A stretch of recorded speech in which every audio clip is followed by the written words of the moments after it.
कौन केमती केतल घटना घटला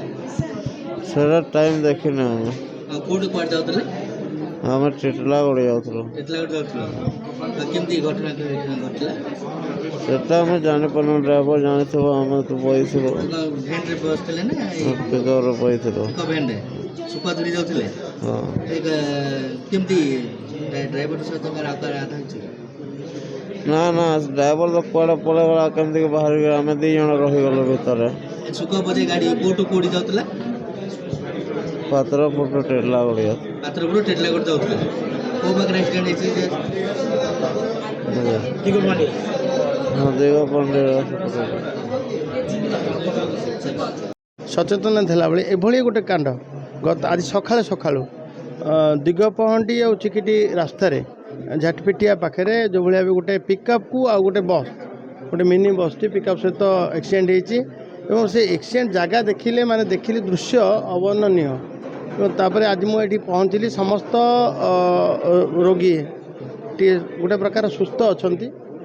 किए एते भगवान कृपारू क्या सीरीयस भी किए नहांती समस्ते आम आरोग्य कामना समस्त करुँ जो मैंने अधिक इंजुरी होती आम आर्थिक सहायता 30,000 टंकार एवं जो मैंने अल्प इंजुरी अच्छा 20,000 टंकार ये आम आर्थिक सहायता मो पाखे कलेक्टर अच्छा आम व्यवस्था करूँ आ संपूर्ण चिकित्सा दायित्व सरकार दायित्व नहीं एक्सीडेंट रोकने आम समस्त सहयोग कामना करुँ जे अंतत पक्षे जाग्रतर सहित गाड़ी चलाइबा एवं गाड़ी चलाइला बेले आम जमीक मोबाइल कथा कहूँ हवाने सीट बेल्ट कथा कहूँ हेलमेट कथा कहूँ ये सब कथा देखा ता सहित स्पीड एत स्पीड चलाचल कले जो जहाँफल एक्सीडेंट होती आम समस्ते दूर रहा आम जीवन रक्षा हो और अन्य जीवन भी रक्षा हो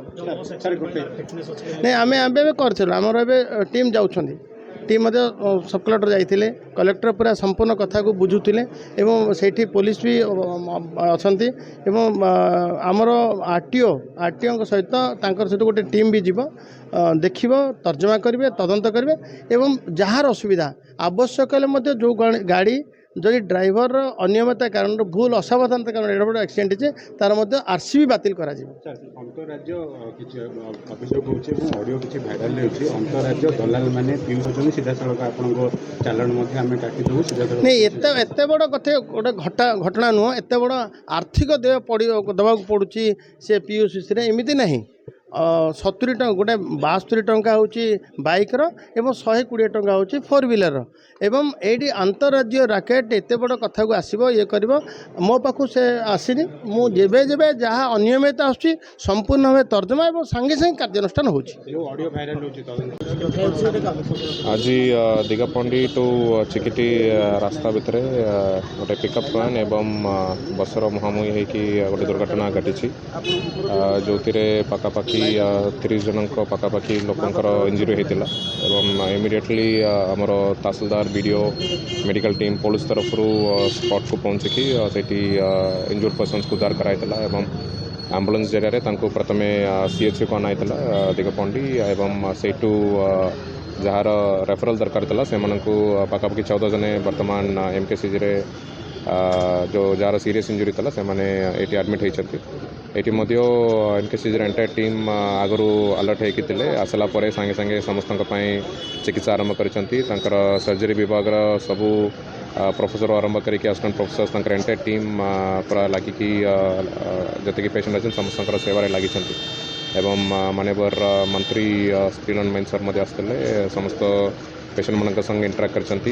आज सकाल मानवर मुख्यमंत्री कार्यालय तरफ यहाँ प्रति मुहूर्त फॉलोअप कर समस्त को सब प्रकार व्यवस्था करने निर्देश आमको देते सब कलेक्टर टीम ये स्टेशन होकर रे समस्त को रेड क्रॉस फंटी सीरीयसनेस ऑफ इंजुरी को देखिक सहायता दि जाऊँगी